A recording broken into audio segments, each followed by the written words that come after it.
Congratulations, you picked our DNSSEC workshop, which gives you a little walkthrough what DNSSEC means, what it is used for, how you can test it, how you can implement it. And our workshop is separated into 3 smaller sections. First of all, let's just have a look at the section why we actually need something like DNSSEC. Then we will give you a little introduction into the fundamentals of DNSSEC, and then we will take a look at DNSSEC in real life. The first section of our DNSSEC workshop starts with some DNS fundamentals. The fundamentals are just a kind of recap, so to keep some things in mind, or to just recall some technical things that we have to keep in mind for the entire workshop. Then we will do a little DNSSEC or a DNS risk assignment.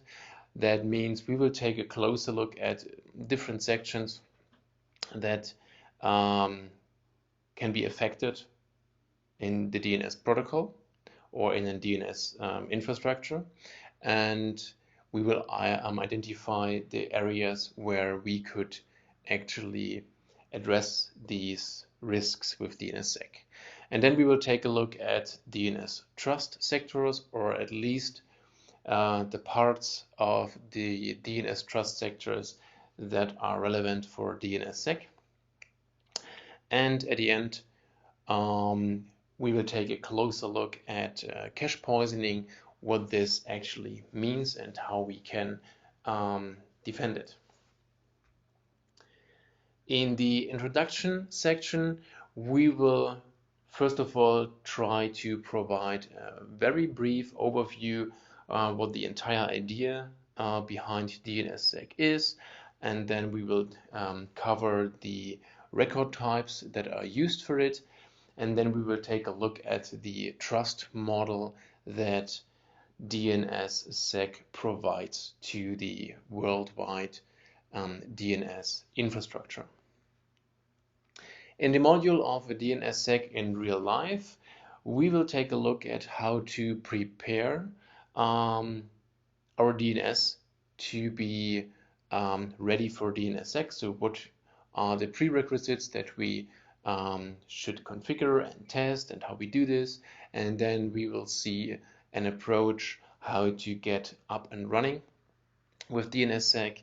And in the last section of this part of our DNSSEC workshop, we will take a look at capabilities, how to let DNSSEC do its job without an administrator taking a look at this on a daily basis. So in the last couple of years, or let's say in the last 10 years, there have been a lot of enhancements with regards to DNSSEC to make it easier to implement this.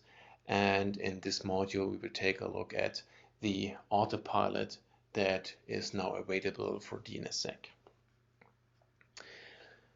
Then let me just thank you for your time and for the space that you reserved in your calendar to take a look at this workshop. Hopefully you will enjoy it. At the end of this workshop, I will just recall that we are always happy to get some feedback about how you liked this course, what are the things that we could improve, because this is the very first time that we are providing our typically face-to-face workshops as an online course. So feel free to share any feedback that can help us to improve this workshop in the future, so that other people can benefit from it as well. Thanks.